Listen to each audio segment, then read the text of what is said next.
और वाराणसी जाकर कहा गंगा मेरी मां है। तो लोगों ने कहा उसके मां का नाम गंगा होगा, छोड़ जाने दो। होता है क्योंकि हमारे देश में गंगा नाम महिलाओं का होता है, कोई काल्पनिक बात नहीं कह रहा हूं। लोगों ने कहा होता है, मां का नाम होगा। फिर उसने कुछ दिन के बाद कहा भारत माता मेरी मां है। तो लोगों ने कहा क्या कह रहा है भाई ये आदमी। फिर कुछ दिन के बाद कहा भाजपा मेरी मां है। लोगों ने कहा इसकी तरफ ध्यान देना जरूरी नहीं है, फालतू। मथुरा में गया, मथुरा में गंगा नदी नहीं है, जमुना है, तो कहा जमुना मेरी मां। तो लोगों ने कहा चार चार मां हो गई।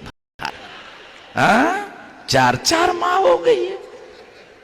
एक तो बाप तो होना चाहिए, बगैर बाप से कैसे पैदा हो गया।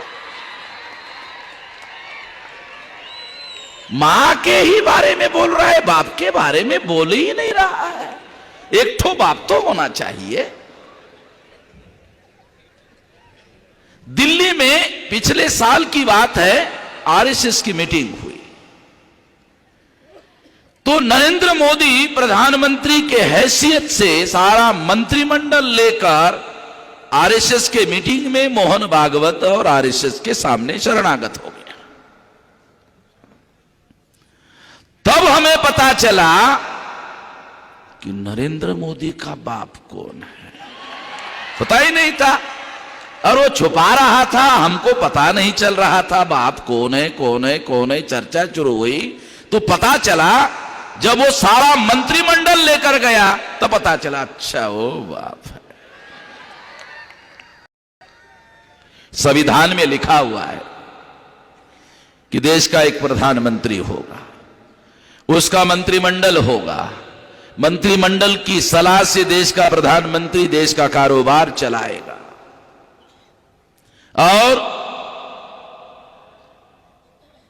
संविधान के प्रति जवाबदेह होगा, संविधान के दायरे में फैसले करेगा और पार्लियामेंट के प्रति, संसद के प्रति अकाउंटेबल होगा, जवाबदेह होगा। संविधान में कहीं पर भी लिखा हुआ नहीं है आरएसएस के प्रति जवाबदेह होगा। मैं बात आप लोगों को बताना चाहता हूं, कहीं पर लिखा हुआ नहीं है कि आरएसएस के प्रति संसद के बाहर प्रधानमंत्री जवाबदेह होगा। मगर देश के प्रधानमंत्री ने संविधान की अवहेलना की, शपथ लेकर, संविधान की शपथ लेकर संविधान के विरोध में काम किया। इसलिए यह कहा जा सकता है कि संविधान के विरोध में इस देश में साजिश हो रही है, संविधान को खतरे में डाला जा रहा है।